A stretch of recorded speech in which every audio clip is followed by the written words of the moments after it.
Thanks for watching Cosmic Cousins Soul-Centered Astrology. I am your host, Jeff Henshaw. Cosmic Cousins is a visual astrology podcast dedicated to making astrology accessible through embodied health, self-discovery, and ritual immersion. Cosmic Cousins is made possible by the generosity of our Patreon supporters. If you'd like to deepen your studies, visit cosmiccousins.com for workshop downloads and other offerings. Thanks as always for tuning in.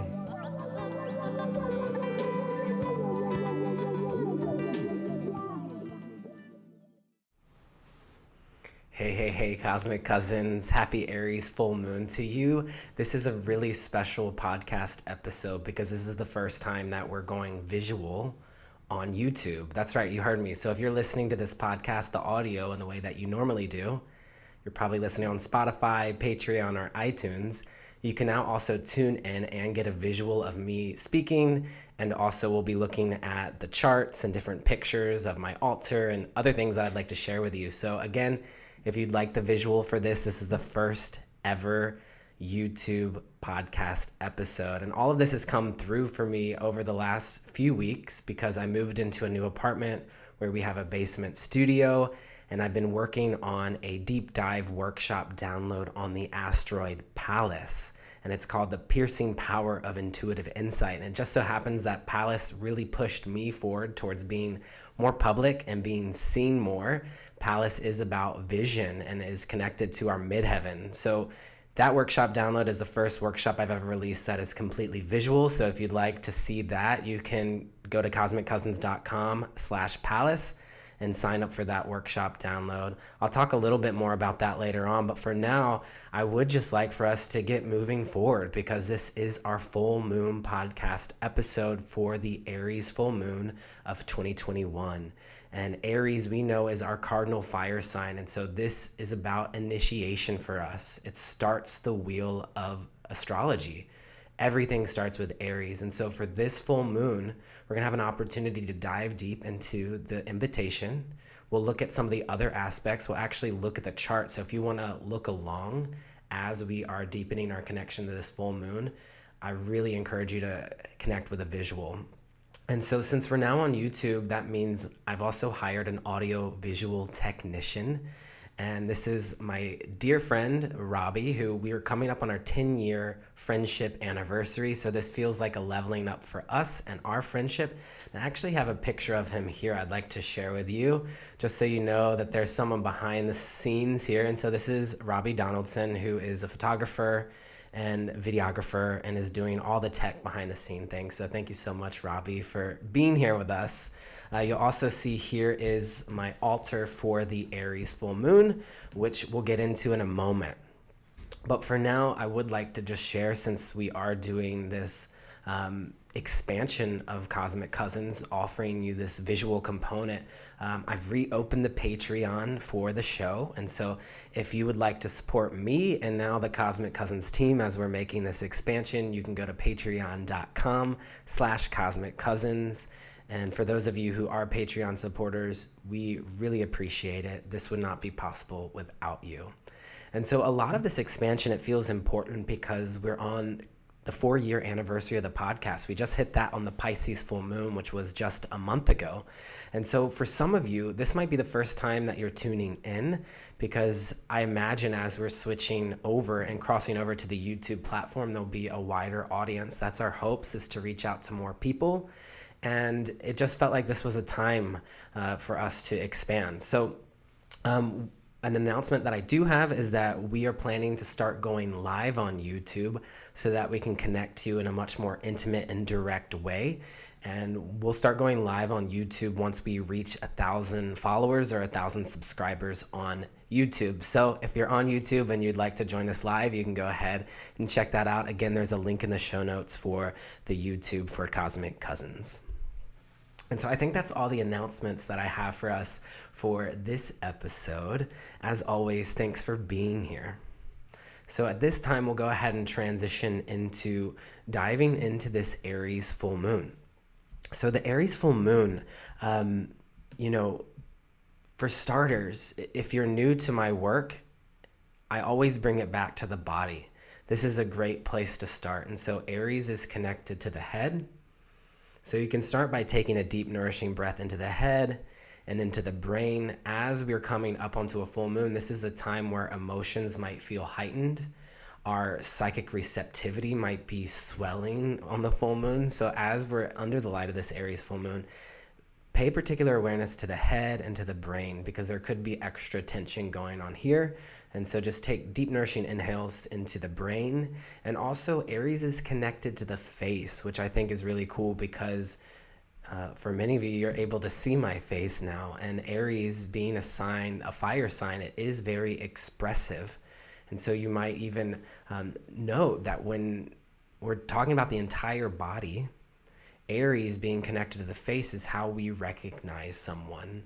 Each person has a different face, and so Aries is a sign of individuality, it is a sign of expression, and it's frontward facing, just like the face is. So we're honoring and acknowledging these parts of the body. On each episode that we gather for the full and the new moon, I will always offer you 3 phrases, and these are 3 phrases that I'm just intuitively feeling in my own practice and in my own life, meditating on the lunation. So the phrases that I have for us for the Aries full moon are: I heal, I initiate, I start anew. I heal, I initiate, I start anew. So you could write these phrases down, you could journal about them, expand on them, or I know some people that tune in pull a tarot card for each of these phrases. You also might even allow it to be an affirmation for yourself. Sometimes I'll go on a walk and I will say these phrases to myself: I heal, I initiate, I start anew. And so again, full moons bring with them heightened awareness and emotional receptivity. And so with the full moon being in this cardinal fire sign of Aries, we're invited to reflect on the many themes in our lives through the lens of this potent cardinal fire sign. And so the Aries full moon, the exact date is October 20th, 2021, and it is at the 27th degree of Aries in 26 minutes. Some of the key things that we'll talk about on this episode is that this Aries full moon is opposite Mars in Libra and the Sun in Libra. The Sun will always be opposite of the full moon. So every Libra season, we're always gifted the Aries full moon. It just so happens that this Aries full moon is taking us towards the tail end of Libra season. And so you can think back to the start of Libra season, which is around the equinox, so about September 21st, 22nd. You can think back all the way to that time and think about how much has transgressed and changed since that time. When we're in cardinal seasons, it is a pivotal moment. You can think cardinal signs are like the 4 cardinal directions. And so during cardinal seasons, there are shifts that are happening, changes that are happening, initiations. And as we're crossing this threshold into the second half of the wheel, the second half of the year, since the start of Libra season, we've been bringing an awareness to balance and partnership in our life. And so the Aries full moon is here to remind us of the opposite side of the wheel. That even though there's partnerships going on, like for instance, Robbie and I have teamed up in a partnership, there's also the other side of the wheel of what does it mean for you to be an individual within that partnership and express your needs, your desires. Also within partnerships, there might be an opportunity for us to step forward with new direction or new ambition. And so here we're reflecting on all of these themes. So again, we're going to talk about Mars being opposite the full moon. We're going to talk about how this full moon is also square to Pluto in Capricorn. But before we get into looking at the astrology, in the same way I like to bring it to the body, I also like to bring it to an altar. So you'll see here, here's an image of my altar. And altar building is an important part of my practice because it grounds the psychic work of astrology into the physical world. And altar building allows us to be more intentional with how we utilize our space and energy. And it also creates a container for deeper intimacy and intuition to emerge. So if it calls to you, I highly encourage you to build an altar for the full moon. And so you'll see here on my altar, the first thing that I'm noticing is up here in the top left corner, and this is a compass, which, some might actually think of the compass as connected to Sagittarius, which is another fire sign that is connected to world travel. But Aries, as a fire sign, is also connected to travel. And it makes me think of Queen of Aries, which, if you're new to this show, in 2018 and 2019, we worked on a project called the Zodiac Queens, where we named one person for each astrological sign of the queen of that sign. And so the Queen of Aries is the late Dr. Maya Angelou, and she was chosen as Queen of Aries because of her embodiment of Aries. She was the most Aries out of the other 15 that we selected that were also Aries sun individuals. And the reason I'm bringing her up is because out of all of the 12 zodiac queens, Maya Angelou was known for traveling the world, and she had many different jobs and many different passions throughout her lifetime. She was a journalist in Africa. She lived in North Carolina. She traveled all over. And so Aries wants to start new things. It's passionate about travel, just like Sagittarius is. But the reason why I connect the compass to Aries is, one, because it's a cardinal sign, and we know on a compass there's 4 cardinal directions. And so I have this here to honor the new direction. And I would like to read to you. I actually have it here on my desk. My dad gifted me this compass, and it is inscribed here. And it says, "To my son, wherever your journey in life may take you, I pray you'll always be safe. Enjoy the ride and never forget your way back home. I'm always here for you. Love, Dad."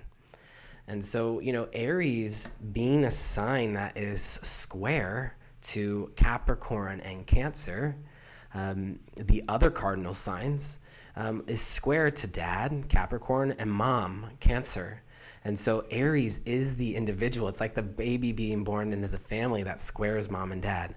And so there's a sense here that you might be feeling, particularly if you are a Capricorn or Cancer, as a cardinal sign, the Aries full moon could be a little bit of friction for you.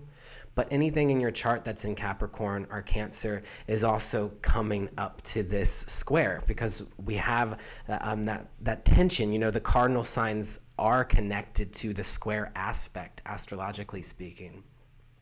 And so I'm reflecting on what it means to be an individual in the face of a modern patriarchal world. What does it mean to be an individual that's separate from my father and mother? What does it mean to be an individual that is separate from my career, Capricorn, and my home life, Cancer?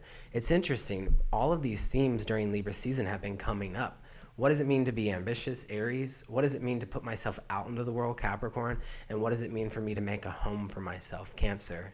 Libra is here balancing all of these different themes in our life. And so we're coming up to a culmination here on this full moon. I also have on this altar a picture of my dog, Biji.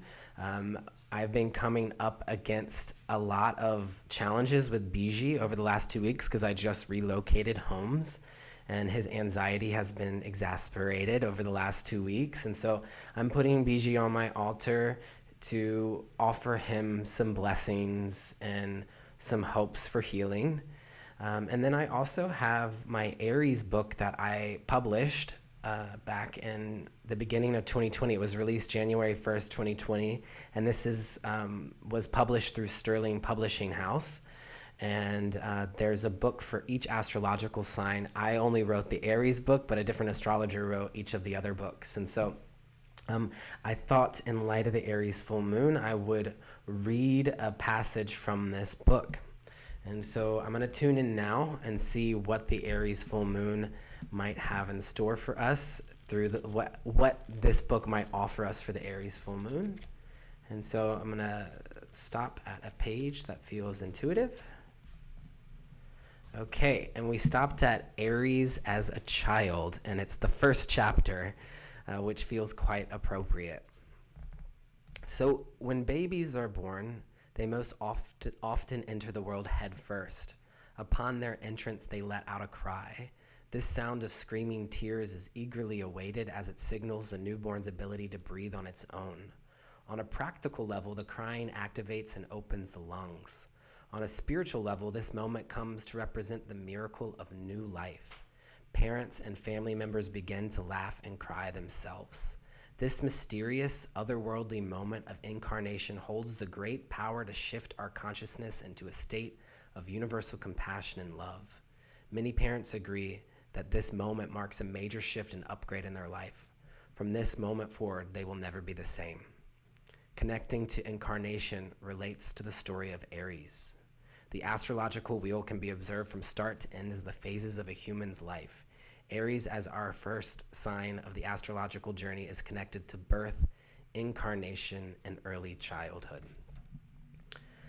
So, when we look at this altar, we'll also see the Wheel of Fortune card was the card that I intuitively pulled as I tuned into my tarot deck. We also have the Emperor, which is titled the Navigator in this deck.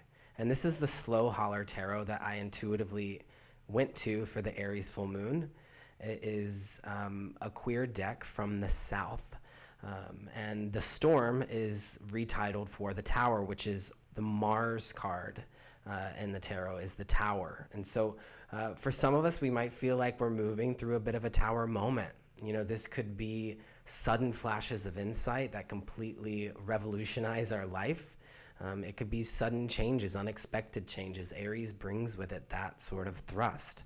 I like seeing that the Emperor card, which is Aries soul growth, has been renamed to the Navigator, because it does look like it's connected to this compass of how are you navigating your life at this moment in time.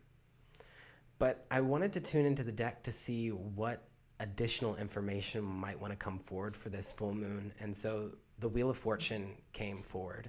And I thought this was really cool because I just received an email from AJ, who is a friend and one of my students who did the Fool's Journey this past year. And AJ just had their birthday. They're a Libra, so happy birthday to you, AJ, if you're watching or listening. And the reason why I think this is cool is because they emailed me about pulling the Wheel of Fortune card to represent their new year and their new decade. And they're also entering into their Wheel of Fortune year numerologically. So I thought that was cool because I'd already received an email about the Wheel of Fortune just a day ago. But the Wheel of Fortune is astrologically connected to Jupiter, and Jupiter is playing a really important role on this full moon because both Mercury and Jupiter both station direct just the day before this full moon. So we're going to talk about Mercury and Jupiter stationing direct on this episode as well. And so here is a larger image of the Navigator card, which could be nice for me just to read a few things about this card in the Slow Holler book. And so this is what it says. The Navigator has skills, confidence, and experiences that allow them to steer, direct, and create structures for group efforts. They have authority without conceit, as they know their capacities as well as their limitations. So this is allowing us to feel into the soul growth for Aries, which when we think of the Emperor, and here it's titled the Navigator for Aries, it's taking the energy from the head and bringing it down into the root chakra. And so I actually do, you'll see on the altar here I have bergamot oil, this is vetiver, which is to ground the energy. This is really important when working with Aries, and particularly on the Aries full moon, is you might feel a tendency to want to create a lot, and just remembering to come back into the root is really great. You can even connect to the core of the earth as well on this Aries full moon as an anchor. This is a larger image of the Tower card, which here is titled The Storm. And this is just a few words from the Slow Holler book on the storm. It says, embrace change and chaos. Light a match. Let it all burn down. Release attachment. Open yourself to profound clarity. Align yourself with the energy of creative destruction and welcome the winds of renewal. I mean, this is definitely an invitation of the Aries full moon. Light a match. let it all burn down, particularly this one as we are heading into Scorpio season. You know, Scorpio is just around the corner. We're right at the end of Libra season, and Scorpio is traditionally ruled by Mars. Aries is ruled by Mars. So things are starting to heat up and pick up as we go into, it says, align yourself with the energy of creative destruction. So if that's what you're feeling, again, some soul-centered, embodied work would be to ground, come back into the root. I have this necklace here of beads, 108 beads, and it's carnelian, which is a stone that I associate with Aries, which can really help with creativity and channeling efforts. And then here is the Wheel of Fortune card, which is really cool. It has this, I guess it's called a spindle of yarn, and it's red, which there's something about this deck. I think the reason why I felt drawn to it is because the Slow Holler Tarot is just blacks and reds and whites, which felt quite Aries-like to me. And there's golds in here too. But here we see a snake eating its tail is actually the wheel here. And snakes are connected to, you know, transformation, shedding layers, and also to prophetic visions. So receiving this card, which is connected to Jupiter, is reminding us here of opening ourselves up to change on this full moon. And this is what the Slow Holler deck says. It says, take a chance, be swept away, expect surprises, embrace chaos, prepare to change course, make connections, seek higher truths. And so if you feel yourself resisting change on this full moon, how might you be limiting your own expansion by resisting that change? Events about to take a challenging turn is what it says in reverse here. And so directing your focus inward to brace yourself for change can be great. And, you know, full moons are moments in time where if you're like out in the jungle on a full moon, you'll be able to see everything at nighttime. And so it is a time where we can become really aware of our unconscious patternings. And so if you're feeling resistance on this full moons, even though they feel a bit more outward, they are really great times to come back within to yourself. Sitting in meditation, for instance, on a full moon can really illuminate things that are going on deeper underneath the surface. Okay, so I wanted to share with you in my own personal life what this Aries full moon means to me, and then we'll go deeper into some of the aspects for this full moon. And so this Aries full moon is really important to me because it marks the entrance into my sun progressing into Aries. And so for those of you that aren't familiar with progressed astrology is a predictive technique in astrology. It's also used in evolutionary astrology, where it's a day for a year progression. So essentially, for me, I was born February 14th, 1987. And so every year of my life, it equals one day. So for instance, if you're 5 years old, you would look 5 days after you were born to see what's going on with your progressed chart. And so the idea of this is that it allows you an opportunity to feel into the evolution throughout your lifetime. And so for me, I have been in progressed Pisces sun for the last 30 years. All of us stay in a progressed sun cycle for 30 years because that's how long the sun stays in a sign, is 30 days. So the reason why I was introduced to this concept was probably about 5 or 6 years ago. I received an astrology reading from Ann Ortley in the Upper East Side of New York. I actually got to go to her apartment and sit at the bright red desk that she reports to live every week on Sunday for her podcast. And when I went, she actually said to me, she was like, "Did you almost drown at the age of 5?" And I was sort of shook by it because it felt more like a psychic statement than an astrological read. And I said, "Yeah, I did almost drown at the age of 5." And then she asked me, "Did you have wild dreams? And were you talking to spirits?" And she started naming all of these things. I slept walk when I was around 5 years old. I also had wild dreams, and I had to start seeing a counselor to help ease my anxiety. And so anyway, at the age of 5 is when my sun progressed from Aquarius into Pisces. And so I asked her how she knew I almost drowned, and she said, well, that's an initiation for many people as they transition from sun in Aquarius to progress sun into Pisces. So that piqued my interest. This was, I guess, like 5 or 6 years ago, maybe even longer. That piqued my interest then, and so I've been following it since. And so at this moment in time, in just a few days, my sun progresses into Aries. So I'm just about to be 35 years old. So, at 5, my sun went into Pisces. 30 years later, sun goes into Aries. And so this full moon is really illuminating that transition for me. And so it feels quite profound for me to be front facing now. I've been in Pisces sun behind the scenes, recording behind my microphone, and now on this Aries full moon, I am thrusting forward. It's like I'm being reborn, and my face is right here in front of you. So I'm acknowledging that on this full moon.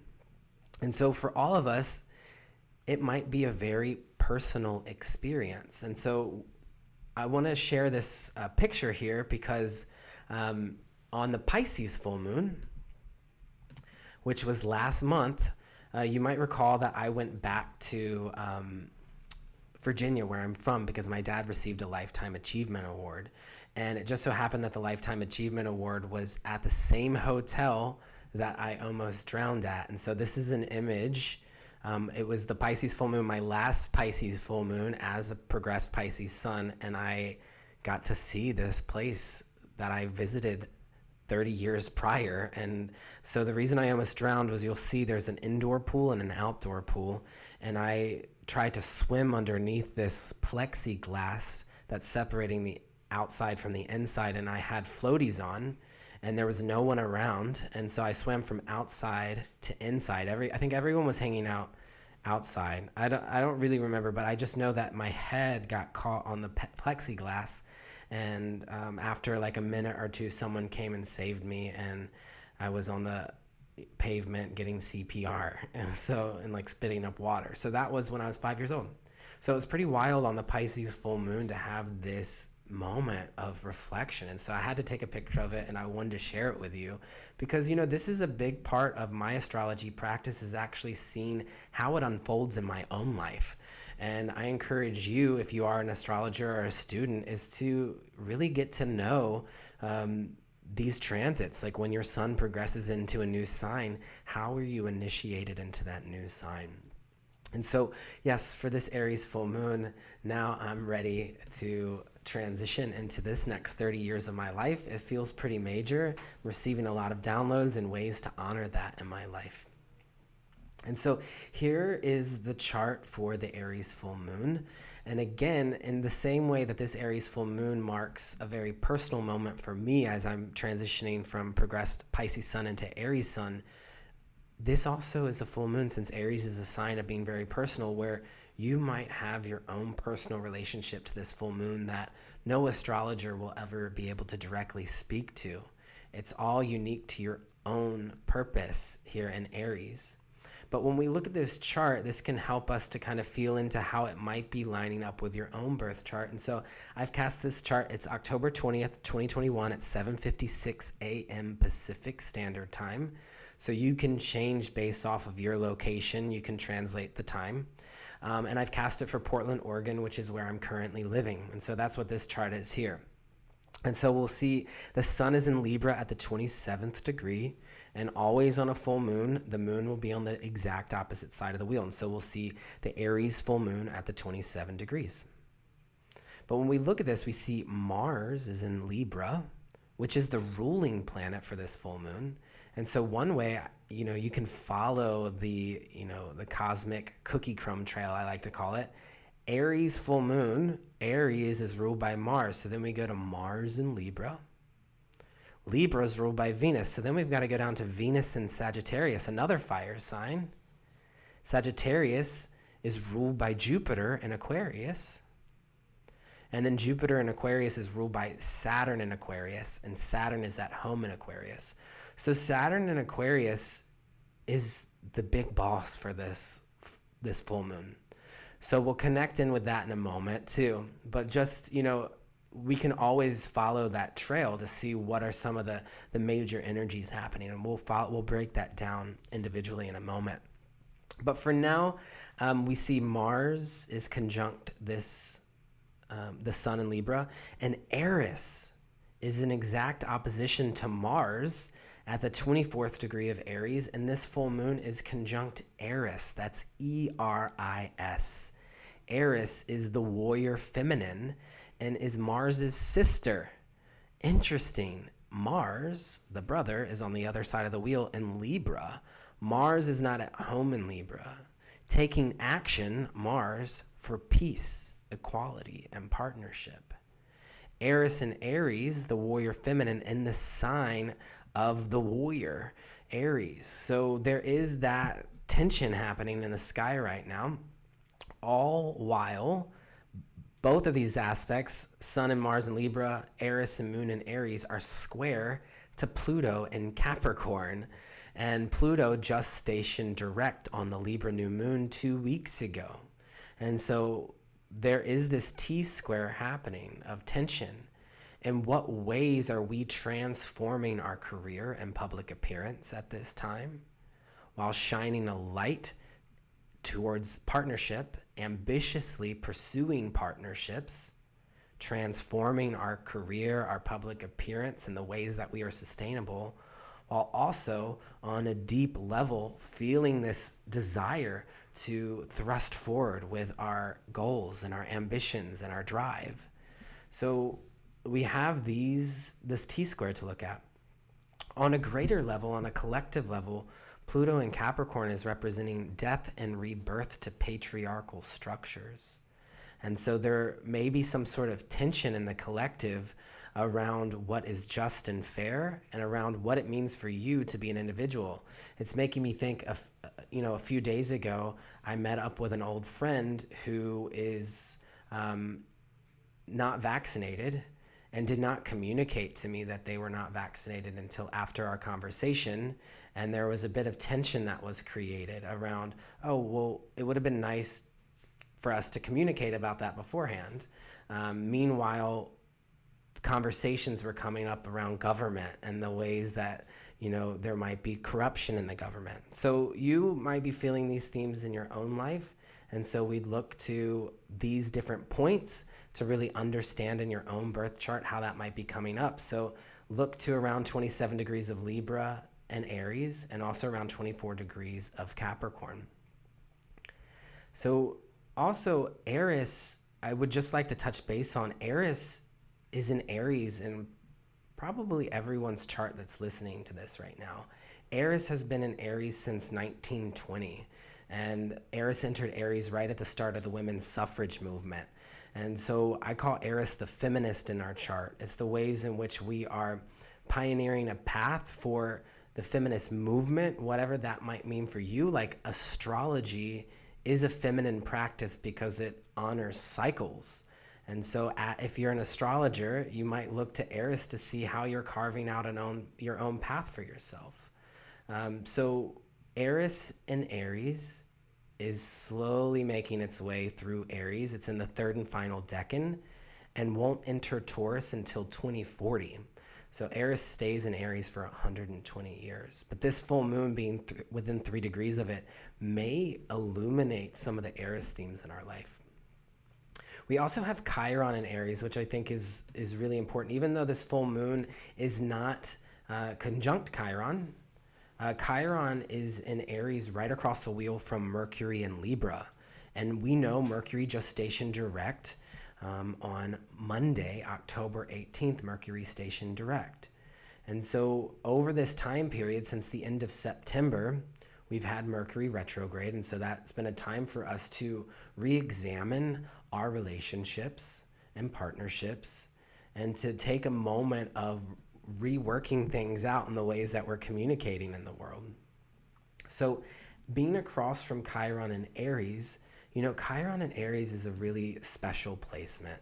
Chiron takes 50 years to go around the sun, and so it takes 50 years to go around your chart. So if you're turning 50 this year, you likely have Chiron and Aries in your chart around the 9th degree. You're coming up on your Chiron return. But the reason Chiron and Aries feels so special is because Chiron has an oblong orbit. And so Chiron stays in Aries the longest. Chiron stays in Aries for about 7 years, I believe, whereas Chiron zips through Libra in I think 9 months to a year. So this whole transit for us, Chiron and Aries, is much longer than the normal Chiron transit. So we're all really getting to know what it means to heal our individual selves at this time. You know, Chiron and Aries is, since this full moon is in Aries, it is spotlighting Chiron for us all because it's the one Aries full moon of the year. And, you know, Chiron holds the potential to extract deep soul wounds around Aries themes. So it's extracting deep soul wounds around self-sufficiency and independence. What does it mean for me to do this on my own? We've been feeling this since 2019. And, you know, Chiron is often referred to as the wounded healer. And so Chiron is a humble teacher. It's one who devotes themselves to a higher calling.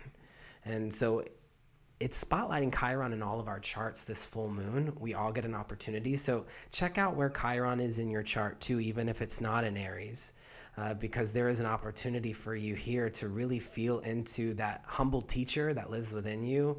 You know, we can witness Chiron and Aries in the wise elder.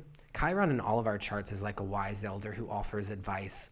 But when it's in Aries, it's offering advice with like youthful enthusiasm and passion, yet still finds himself on their own unique journey of healing. And the thing is with Chiron is the journey of healing never ends. And particularly when we're talking about Chiron and Aries. And so we can sense this medicine of Chiron in the crevices of one who believes in greater love through service, through healing, through devotion. So reflecting on Chiron themes under the light of this Aries full moon activates and charges the healer that lives within you. And so it calls to mind any kind of tender scars that you might have from the past, particularly in relationships. You know, Mercury in Libra is spotlighting that, and so is Libra season. So it's calling to mind tender scars from the past and their importance on our quest. You know, Chiron is on a quest towards wholeness as a centaur. And so if you want to meditate on Chiron, you can pull out the 3 of Swords and put it on your altar too if you're really feeling deep in these Chiron wounds. You know, so the Tower card, the 3 of Swords, the Emperor, and then we said the Wheel of Fortune was the one that wanted to come out. And so this is, I'd like to transition into talking about how Mercury has stationed direct this week, and so has Jupiter. And so they both station direct on Monday and the full moon's on a Wednesday. And so as they station direct, and it's important to know that when planets are stationing direct, it's not like full throttle going headfirst into the themes. It pauses. So Mercury is paused here at the 10th degree of Libra, and Jupiter is paused at the 22nd degree of Aquarius. And so it's almost like, you know, if you're driving a big truck and you need to turn the wheel, it takes a second to make a turn. And so these planets stationing direct is good because it's turning directions, it's clearing up space, but also Aries can sometimes make us feel a little bit impatient or rushed, or if you make some sort of radical emergent change on this Aries full moon, the other pieces might take a minute to catch up. And so I know for me, I'm feeling an expansion around doing this visual component of Cosmic Cousins. And I'm in a collaboration, Mercury in Libra and Jupiter in Aquarius. I'm expanding this information out to the collective. But these energies are stationing direct, and so it'll catch up with the thrust of ambition of Aries. And so if you are feeling impatient, again, remember that. Allow it to unfold over the next few weeks. But it feels particularly important. Why? Because the nodes of fate are in Sagittarius and Gemini. And so if you've been following astrology closely over the last year and a half, you know the North Node entered Gemini in May of 2020. And so the nodes of fate will stay in astrological signs for roughly 18 months, a year and a half. And so the North Node being in Gemini since May of 2020, there has been an invitation. You can think back to May of 2020. What shifts did you make in your life that incorporated adaptability, short-term travel, reconnecting to old friends from the past, childhood friends, friends who feel like peers, who feel like twins? What decisions have you made that have also allowed you to come into yourself, to transform? You know, Gemini is a sign of it's personal air. So there's a transformational process happening in Gemini. The esoteric phrase for Gemini is, I see my other self, and in the waning of that self, I grow and glow. The reason this feels important is because Gemini is ruled by Mercury, which just stationed direct. And the South Node in Sagittarius is ruled by Jupiter in Aquarius, which just stationed direct. So these two planets stationing direct on the same day is activating the nodes of fate. So whatever decisions you've made over the last year and a half since May of 2020 are starting to come to a final culmination. And to continue the example in my own life, I know in May of 2020, Robbie, who's now my audio-visual technician for Cosmic Cousins, decided to get in a car and drive across the country from New York City to Portland. And now here, as the nodes of fate are coming towards a close, we are teaming up together, and we actually pulled the Lovers card about our collaboration. And the Lovers is Gemini's soul growth. So we have the North Node in Gemini here that's about to enter into Taurus. And this South Node in Sagittarius has been releasing Sagittarian themes. So we haven't been traveling the world over the last year and a half. Some of us have. And if you have, great. But what have you been clearing out around Sagittarius while you've been doing that? You know, this clearing out Sagittarian themes is not getting pulled into separationism. You know, Sagittarius in its shadow is the belief that your religion is the only religion that is true. Sagittarius in its soul growth is all religions lead to the same uniting truth. And so whether it's politics, which Sagittarius is a very political sign, or religion, that you've been getting pulled into this, you know, dogmatic or very narrow-minded viewpoint of the world at large, South Node and Sagittarius has been pulling us all in there. So if you have a lot of Sagittarian energy, there's probably been a lot of irritation and fire in that part of your chart. But it's been lovingly inviting us towards Gemini about having conversations about duality, being able to see both sides of a situation, talking to people in our neighborhood, talking to people who you might have conflicting viewpoints with.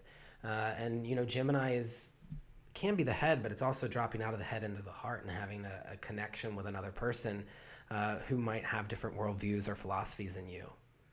It's not always easy to have these conversations. You know, the North Node in Gemini has brought up a lot of conversation around anti-racism work. You know, May 2020 was right when the Black Lives Matter movement began to really build momentum. And so there was a lot of conversation created around racism in the United States. So how has this polarity been activated in your life? Because Mercury stationing direct and Jupiter stationing direct is likely starting to fill in the blanks for you around these themes. And, you know, Jupiter in Aquarius has been bringing our awareness to humanity at large all year. If you've made it through 2020 and 2021 without an awareness of humanity, then I'm very curious to see what's going on in Aquarius in your chart. So this Aries full moon, being about the individual, is reminding us to come back to ourself. You know, there is so much going on in collective movements right now. Aries is saying, focus on you.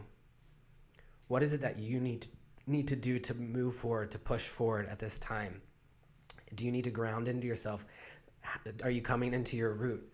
But either way, Jupiter Aquarius has been the expansion of collective consciousness. So we will look back at this time period of 2021. Saturn and Jupiter aligned at the 0 degrees of Aquarius back in December of 2020. And all year have been moving through Aquarius. Jupiter popped into Pisces for a moment and then came back to Aquarius. But what was happening in December of 2020 was right when the vaccination rollouts began, and that was the Saturn-Jupiter conjunction in Aquarius. And so as both of these planets have stationed direct over the past week, perhaps there's going to be a forward movement around the vaccination process. That's not its only theme. Science and technology and humanity at large. So of course it brings the vaccination to mind, but also how are you creating structures in your own life for greater freedom, for greater liberation? How are you committed to community at this time while expanding your capacity to receive information from the collective? So a lot of Aquarian energy. This will get freed up as we make it into the end of 2021. Jupiter will enter into Pisces. And, a transition from Aquarius into Pisces starts to really hush and calm. It can be very emotional, but Pisces says shh to Aquarius, who's been chatting. And so we're here in this final movement forward. Changes are afoot. And when I look at this, I see the Sun in Libra and Mars in Libra trying Jupiter in Aquarius. And so there's likely some sort of relationship or partnership that is also contributing to your connection to community at large that is culminating here on this Aries full moon. And the reason why the nodes of fate feel particularly special here is because the next full moon that we have is in Taurus at the end of November. It's on November 18th and 19th, and it's a partial lunar eclipse in Taurus. And so this begins the transition from the North Node in Gemini to North Node in Taurus. The North Node will still be in Gemini throughout the end of the year, but since the nodes of fate will be within 10 degrees of the Taurus full moon, we get a partial eclipse in Taurus. And so you might be beginning to feel the transition from all of this Gemini changeability into starting to focus your awareness towards evolving towards grounding, towards coming towards your body, towards owning things, connecting to your self-worth and to money. And also, Taurus is about love and relationship too. So that was a lot of information for you. And I think that is great for our Aries full moon energetic check-in. But I would just like to highlight some Aries in our community that I really look up to. So on this Aries full moon, Rick Levine, who's an astrologer, Heidi Rose Robbins, who's a dear friend and teacher of mine, Lindsay Mack, tarot reader, and Mantis Tarot. These are all Aries individuals in our life. And we also have Queen of Aries, who I had mentioned before, Maya Angelou here. So if you'd like to learn more about Maya Angelou and why she is Queen of Aries, and so there's an image of her. Her name translates as Mother Angel. And you can go to the Cosmic Cousins website and click on Zodiac Queens, and you'll see that each sign has a queen. And then you can scroll down, and then the podcast episode is linked up. So if you'd like to learn about why Maya Angelou was named Queen of Aries by the Cosmic Cousins community, you can re-listen to that podcast episode. And okay, I'm like kind of playing around with the screen here. Let's see. Okay, here we go. So we're going to end this episode out by looking at the birth chart of an Aries in our community. So Lil Nas X is the Aries that I wanted to highlight for this podcast episode. And so you should be able to see an image here, but it's Lil Nas X here in all red. Lil Nas X is an Aries sun. And, this bold color red already just speaks to Aries. And I also think cowboys are quite Aries, that pioneering energy. So that's quite interesting. Here is Lil Nas X's birth chart. April 9th, 1999 at 6 a.m. Again, if you're just listening to the audio here, this is a good opportunity for you to look along because I'm going to be looking at Lil Nas X's chart. And the visual will help you deepen your studies and your practice. So I found that already interesting. April 4th, or April 9th, 999.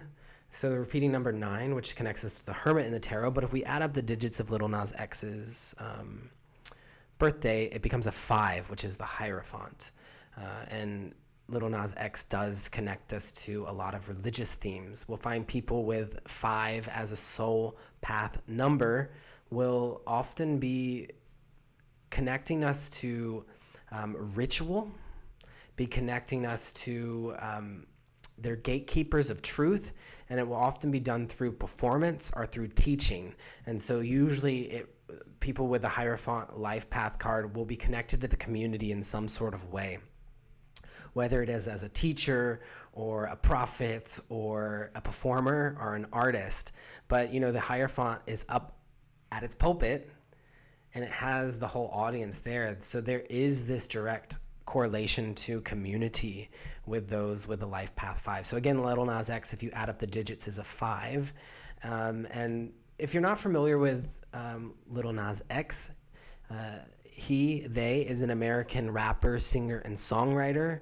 He rose to prominence with the release of his country rap single Old Town Road, which first achieved viral popularity in early 2019 before climbing music charts internationally and becoming diamond certified by November of 2019. And I find this interesting because it's right before the Saturn-Pluto conjunction in Capricorn, right before the pandemic started to flood through our collective consciousness. Old Town Road spent 19 weeks atop the U.S. Billboard Hot 100 chart, becoming the longest running #1 song since the chart debuted in 1958. And I believe I also read and was talking to Robbie about this last night that it beat out Elton John's record, which is interesting because Elton John is also an Aries. So both of them have this very fiery Aries ambition and pioneering spirit of being the first and the best. But Lil Nas X has a lot of Aries in his chart, you'll see. We don't have the birth time here. So this is 6 a.m. sunrise chart. So you'll see the sun is conjunct the ascendant. So if you're new to astrology, this horizontal line is the ascendant line, which is the horizon line of the earth. And so in a sunrise chart, if you don't know the birth time, it will put the sun right there at the ascendant. But the only thing that would change would be the moon sign. So moon in Capricorn at 6 a.m. If Lil Nas X happened to be born 9 p.m. and on, his moon would be in Aquarius conjunct Neptune in Aquarius. So we can talk about, is Lil Nas X a Capricorn moon or an Aquarius moon? We might get into that in a moment. But for now, I would like to just focus on, Sun in Aries conjunct Eris in Aries. Oh my goddess. Can you believe this? So the light that Lil Nas X is shining forth to the world is Eris. Again, the warrior feminine. Aries is often considered the goddess of discord and was considered to be an incredible warrior.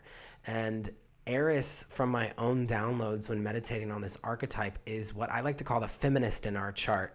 And so Lil Nas X is shining forth. We'll see in a very Eris sort of way. Eris can be very brutal in their tactics. Eris is a warrior for justice, particularly for those who might be oppressed. So I have seen Eris prominently placed in the charts of individuals who are feminist and also members of the LGBTQ community who really stand up for their community.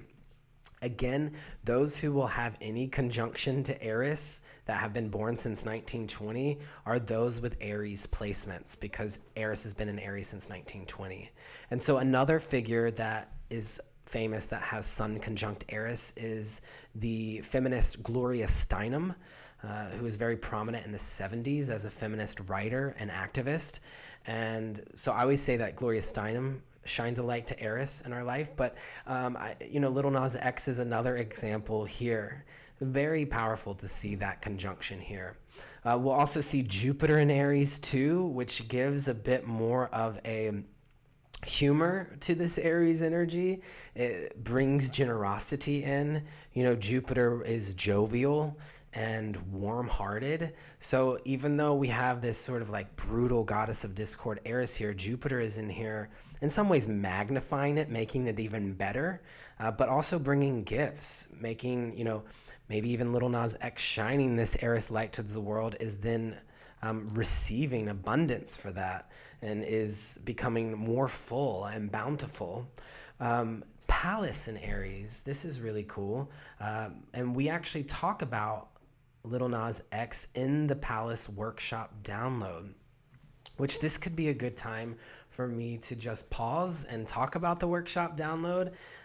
So it's a 4-hour workshop download on Palace. It's called The Piercing Power of Intuitive Insight. And why don't we go ahead and play a clip from that workshop download now so people can see, just an example of what they might receive during that. But now we're ready to move on into Leo. Ooh, I feel warmer already. So Palace in Leo, I am that and that I am. I express my heart intuitively. I create with bold insight. I lead with the power of piercing truth.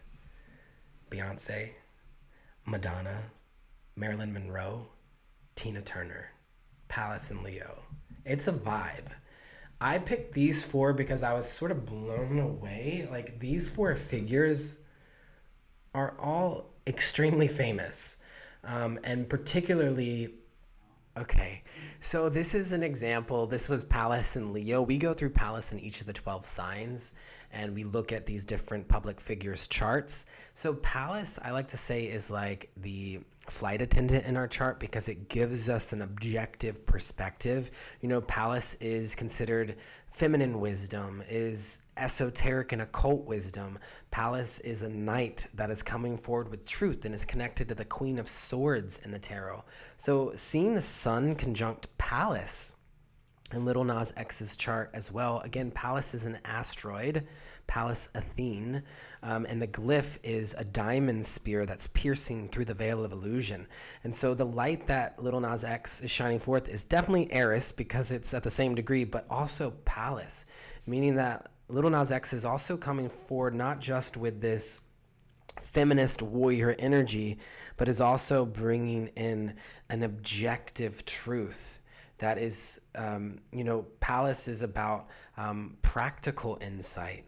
Pallas is connecting us to what is behind the veil, is piercing through the veil of illusion, right? So there is this wisdom that Lil Nas X is bringing in. In Aries, it's the wisdom around your rights as an individual. And, Pallas is also connected to astrologers. So I'd be very interested to know if Lil Nas X has ever had an astrology reading and if he is interested in astrology or other esoteric and occult practices. It does make me wonder, seeing a Capricorn moon. Capricorn is the devil card in the tarot, and here is an image from one of Lil Nas X's videos where he gives a lap dance to the devil, which is very reminiscent of a Capricorn moon who, Capricorn moon, particularly square to Sun in Aries and Pallas in Aries, is that friction of the square of the individual Aries coming up against the patriarchy. So, those with Capricorn energy, particularly with a thrust of all this Aries, and there's also Scorpio and Sag, which we'll get into in a moment, there is a sense here of rebellion against the patriarchy. And so a Capricorn moon on a deep level is very aware of systems and structures, and if they have a lot of fire and other aspects in their chart that would indicate, standing up for their rights, I could really see how the Capricorn moon is coming into play here. So yes, Eris, Sun, Pallas, Jupiter, all in Aries. We know Aries is ruled by Mars. What is Mars in Lil Nas X's chart? Mars was in the fixed water sign of Scorpio at the time of his birth. Mars in Scorpio is, this is directing that Aries fire towards sexuality, towards talking about the things that are underneath the surface, the taboo, Scorpio is the underworld. So Scorpio is connected to things that you wouldn't necessarily say at the dinner table. Scorpio is connected to sex, death, drugs, taxes, these sort of things. So Mars, being an Aries ruled by Mars and Scorpio, there is this tenacity and the ability to really go into the depth and to explore and even bring up from the surface aspects of life that are ready to be cleared out and flushed out. Mars and Scorpio is also the ability to really go into one's deeper emotions and into the grief of even the collective, and to bring about some sort of deeper intergenerational healing, ancestral healing. So Mars and Scorpio is quite psychic energy. It's quite fierce. And Black Moon Lilith is also in Scorpio. And Lilith is what I call the queer witch in our chart. And so having Mars and Lilith in Scorpio, there is just this drive and extra force towards the liberation of one's sexuality, transformation. And so it's likely that Lil Nas X has experienced a lot of, deeper emotions that have allowed them to really look at their very sense of self, Aries, in the face of this modern patriarchal world that we find ourselves in. So Sun in Aries answers to Mars and Scorpio. If we keep following the cosmic cookie crumb trail, Mars and Scorpio, well, really, traditionally, Mars is at home in Scorpio. And so we could just stop here and say, oh, Lil Nas X is ruled by Mars and Scorpio. But if we want to expand it out into the transpersonal planets, modern astrology has Scorpio ruled by Pluto. And I think this is really important because Pluto is in Sagittarius here in Lil Nas X's chart. And it's Pluto in Sagittarius trine Jupiter in Aries. And Pluto in Sagittarius is then ruled by Jupiter in Aries. Jupiter in Aries then looks to Mars and Scorpio, which looks to Pluto in Sagittarius, which looks to Jupiter in Aries. So actually, these are the three rulers here: Jupiter in Aries, Mars and Scorpio, and Pluto in Sag. But why is Pluto in Sagittarius important? This is a generational placement. So Lil Nas X is part of the Pluto in Sagittarius generation, which we might know as, what comes after millennials? Is it Zoomers? Is that what we're calling it? Okay, so Zoomers. This is the Zoomer generation, and this is a generation of people who are bringing deep psychological healing to the world at large. Deep psychological healing around religion, which Lil Nas X is absolutely doing through his offerings, particularly by coming up against, Christianity, being someone that was born in Georgia, also building bridges between different groups of people. So being a rapper who is building bridges with the country world, country music world, but also being someone who is openly gay, who is also in hip hop and rap. All of this is Pluto and Sagittarian work, is to transform the ways that we feel separate from one another. And, also transforming our relationship to higher learning, institutions of education and religion. And Lil Nas X dropped out of college, I believe freshman year, to pursue a life as a musician, and became a musician through social media. And, there's something with this Pluto and Sagittarius generation, is that they're the first generation ever, as far as we know in recorded history, to live on this planet with the internet. And so Pluto and Sagittarius babies are those born from about 1996 to 2008, which is then when Pluto entered Capricorn. And so babies born from 2008 and on have Pluto in Capricorn, and their generation will have more of a Capricorn feel, whereas Pluto and Sagittarius generation as a whole, they have more of a Sagittarian feel. So there's a bit more fire to them. They're very wise Sagittarius, but also young-hearted.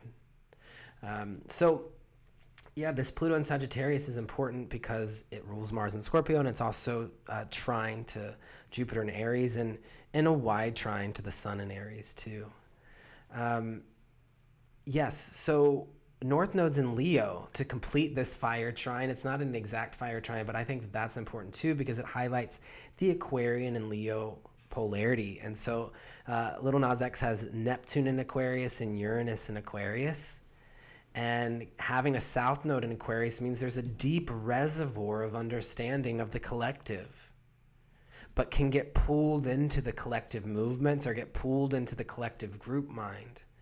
And so in a shadow for Lil Nas X, which usually when someone's a public figure, they've learned how to go towards their North Node because otherwise we likely wouldn't know them. But the shadow of a South Node in Aquarius, and anyone else who's born in 1999 will have a South Node in Aquarius. And so maybe if you're listening to this and you were born in that year and you have this South Node in Aquarius, or anyone who's listening to us as South Node in Aquarius, you may get pulled into the group and might not really want to be seen in the spotlight. You know, it makes me think of this generation because it's Pluto and Sag, but this generation also has Neptune and Uranus and Aquarius, born when the internet was invented. And Aquarius is a sign connected to the internet. And so Neptune is like, I'm lost and confused in the group mind. I don't know what my identity is because all I've ever known is the collective. I'm confused, Neptune and Aquarius. But in a higher form, Neptune and Aquarius is spirituality that is for all people.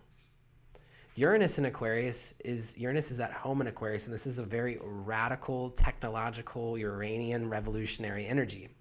So South Node being there is like it can get pulled into the revolution. So Lil Nas X would need to be careful about falling into this, you know, technology craze of the collective, social media. But the way to evolve through it is to allow the self to be seen, to express themselves. And, you know, Leo is a sign of celebrity. So in many ways, we would say Lil Nas X, by expressing his heart and allowing him to be proud of his sexuality, we could say, is part of his evolution here. And so, yes, this polarity is really important. And I think the final thing here is we see Mercury is in Pisces. And this is the ways in which one communicates. So Mercury in Pisces is often a signature for someone who is a musician or a poet. It's communicating about universality, communicating spiritual truths, communicating without words. It can be, and that's why music is often an expression of it. And so even though there's all this fire and thrusting forward that Lil Nas X may spark, particularly in the collective, there is likely some sort of message of peace that is behind the veil of it all. And so we honor Lil Nas X on this Aries full moon for all that his offerings may be inspiring within us. And again, as a number 5, a Hierophant, we're in a Hierophant year. This is a number 5 year. And so it's interesting to see how he is a figure who has been really spotlit this year. And it is also an opportunity for us to reflect that we're, you know, coming closer towards the end of 2021. And in 2022, we'll be moving into a number 6, which is the Lover's card in the tarot. But for now, bring that back into your awareness that we have the Hierophant for another few months as a collective card of evolution for us. And again, that is Lil Nas X's chart. So to close out our time together, I'm just going to bring an image back to my altar. And I'll remind you of the phrases for the Aries full moon. I heal. That one's for Chiron and Eris. It's not necessarily a phrase we'd often think of for Aries. I heal. I initiate. I start anew. So breathe those phrases into the body, into the head, into the brain, into the face. Remember to come back into the root, to ground. And it's my hopes that whatever is being illuminated on this Aries full moon allows for deeper healing in your life so that you may come more in alignment with your purpose as you head forward into Scorpio season of 2021. As always, it's such an honor to be here with you. Thanks for tuning in. Thank you so much, as always, for tuning into Cosmic Cousins. Again, my name is Jeff Hinshaw. If you'd like to work with me one-on-one for an astrology reading, tarot reading, or mentorship, please visit CosmicCousins.com. If you value the show and would like to support me and the Cosmic Cousins team, please visit Patreon.com/CosmicCousins. Follow us on Instagram, leave a review, and share with a loved one or a friend. As always, it's an honor for us to be here with you in this way. Take sweet care, cousins, and remember, deep breaths.